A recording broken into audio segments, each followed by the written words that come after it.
wonde Senelec ari ɗo e Madina Gounass. Senelec e gardugol secrétaire général mo ganduɗa kanko rewi e directeur général o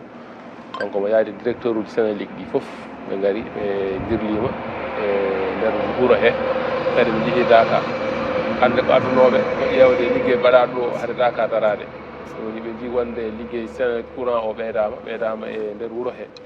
ko wonta 25 kilométre aji 25 câble courant ɓeydama e wuuro he to Dakar to kadi kilométre aji 5 ɓeydama toon ɓe kadi poste uji 3 ɗi ganduɗa ɗum ko pour courant o ɓeyɗo dañde doole ɓeyɗo fewde ɗum kadi waɗama e wuuro he ɗum woni koɓe gari ɓe ƴeewi ɓe jirli ɓe jii ko liggey o ɓe jii kadi wonde Dakar o courant o paari ari toon guila le 27 mars woni lewru haade Dakar o jooɗade ɗum foof ɓe ƴeewi ɗum ɓe jewtidi kadi e min jewtidi e agent ji ɗi liggotoɓe ɗo ɓe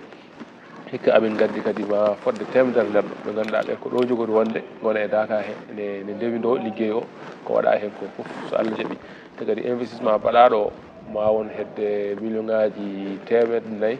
e capanɗe 5 ɗum Senelec waɗi ɗum e wuuro he ɗum foof tan yo rew lawol inchallah hikka kam ko waɗa e courant ko so Allah jaaɓi timmat ko Allah jogui timmal te ɗo woni ɗo minen min mbaɗi koɓe mbiyata end moyen de woni ko waɗa ko so tawi coupure waɗi walla probléme waɗi amin pawi systéme mo ganduɗa on systéme lomtoto on systéme kadi so dañi probléme amin pawi systéme goɗɗo kadi lomtotoɗo systéme lomtotoɗo ɗum waɗi amin paril ha laabi 2 fayi less ça veut dire que hande systéme mbaɗowo ganduɗa normal on huɓɓata Dakar o on to central o tottata réseau o totta Dakar o so tawi central waɗi probléme seeɗa courant gummotoɗo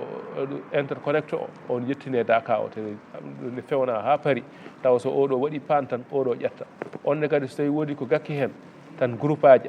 amin waɗi positionné groupe aji ha 5 e nder Dakar he groupe aji mawɗi ɗi ganduɗa ɗin min guettuɗi ko ha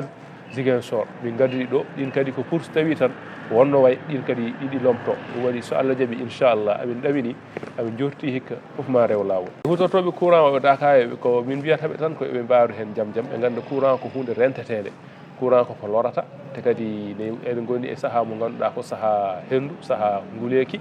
yaɓe haɗaɓe hay goto to liggo hen tawa noddani bawɗo mbaɗowo te aɓe keewi aɓe wuuro he ɓe gari Dakar ɓe gari e wuuro he